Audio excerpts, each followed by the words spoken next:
Villa fans, hello and welcome back to Heart of the Whole. It's a little bit late this week. I know we only play tomorrow. Doesn't really give you much time to digest this preview. I'm sorry, it's just been a crazy week with work and everything. But I'm really pleased to be sat here bringing to you the 5 things that Villa need to do or just be wary of if they're going to beat Carlo Ancelotti's Everton tomorrow night. Now, we only played Everton on the 1st of this month, which was weirdly enough the first time we've played them this season, despite it coming in May. They're a side who perform a lot better away from home than they do at home. Perhaps that's why we managed to get that 2-1 win at Goodison earlier on this month. But fear not, I'm going to be running you through with all of the things that Villa need to do if they're to get the better of Carlo Ancelotti's side tomorrow night at Villa Park. Let's get straight into it. Now the first point, and it's an obvious one, it's something that I also ran through a few previews ago and I turned out to be completely jumping the gun. But we have it on good authority this time, and it's Greg Evans, friend of the podcast of The Athletic, who said that this could be the week that we finally see not only Jack Grealish return to the squad, but there's a good chance, his words, not mine, that he could be in the starting 11. Now obviously this opens up a whole world of possibilities for Aston Villa. Not only does our win percentage when we've not got our skipper to when we do leap from 27% to 50%, but bar Bruno Fernandes, Jack Grealish has created more chances from open play than any other player in the Premier League this season. And he's been out since February. It's needless to say how much we miss our skipper. You guys know it, I know it. It would be absolutely brilliant if we could see that long-haired delight back in the starting 11 on Thursday night. But it does cause 1 or 2 problems for Villa. The first is that with Jack coming into the side, we assume he's going to start in that position out on the left wing where we've seen him so many times. But that does create a problem for Villa because in our last few games, the players that have really stood out have been each of our wingers, either Anwar El Ghazi or Bertrand Traore. Bertrand, in that absolute stunner against Man United, picked up his 12th goal involvement of the season. Anwar El Ghazi only has 8, although he's played at a lot less games. But since our top flight return at the start of last season, no player has won more points for the club than Anwar El Ghazi. And then, funnily enough, he last did so against, guess who? Everton. Now, whilst Jack starting on the left means that Bertrand Traore will probably be more at home out on that right wing. We know that Anwar likes to play as that sort of inverted left winger where he can cut inside and get shots away on that right foot.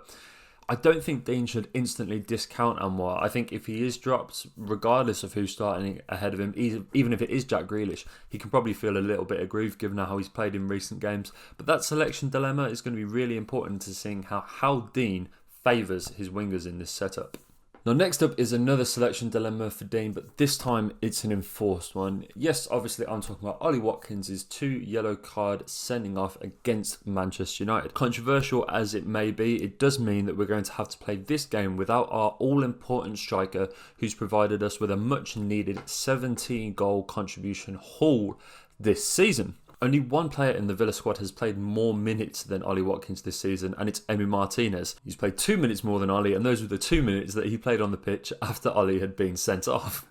Unbelievable, I know. But Villa did, in that game, switch to a 4-4-2. We saw Keenan Davis and Wesley go up front, and whilst it was absolutely brilliant from an entertainment perspective, it was absolutely chaotic. I'm not sure Villa really have the midfield dynamic to be able to handle the two, and we did obviously concede to that Edinson Cavani header was playing in that formation. I don't think Dean will go to a 2 up front. I think it will be a 4-2-3-1 or that 4-3-3 that Dean seems to flitter between. So it's just a matter of choosing between Wesley, who obviously scored against Everton at Villa Park last season, or Keenan Davis, who got his first Premier League goal for the club not too long ago. There's 2 really important selection dilemmas there for Dean in the 2 wingers and whoever he chooses to go with up top. Both are going to be really important in seeing how we get anything from this game on an offensive end.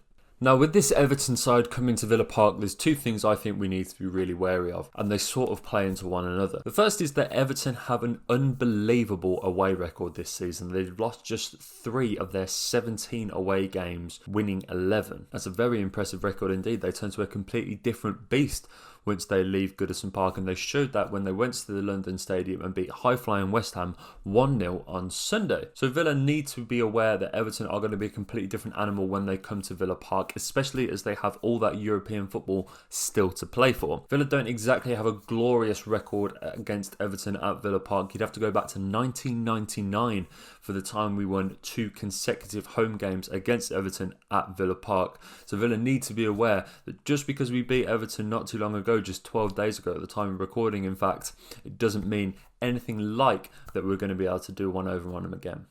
Now, finally, I think if we are to get anything from this game, though, I think it will require a little bit of a reshuffle in the Villa pack. With such a quick turnaround before games, it seems inevitable that Dean Smith is going to chop and change his starting 11 for this game. Not massively, but just to drop out a few players who perhaps need the rest.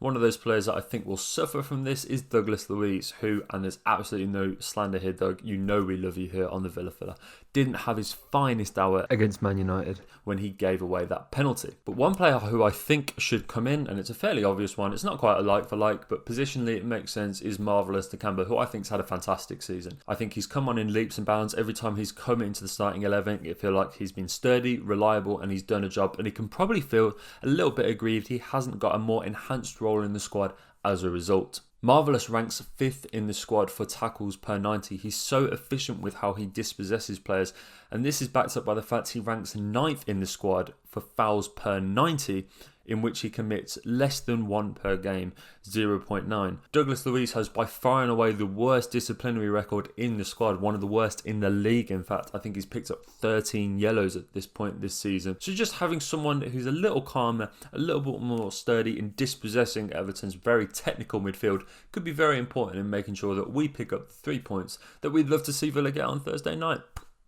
So there you have it, Villa fans, my sort of 5 observations on the current Villa climate. Things that Dean needs to be wary of, things that we need to be wary of with this Everton team that are all going to be important in culminating in hopefully a delightful 3 Villa points on Thursday night. Wouldn't we love to see it? It's an absolute delight coming to you guys this season with all this amazing content. I hope you've really been enjoying it. So subscribe, like, don't think that it's going to stop. The Euros is going to be so much fun here on this channel. You won't want to miss a thing.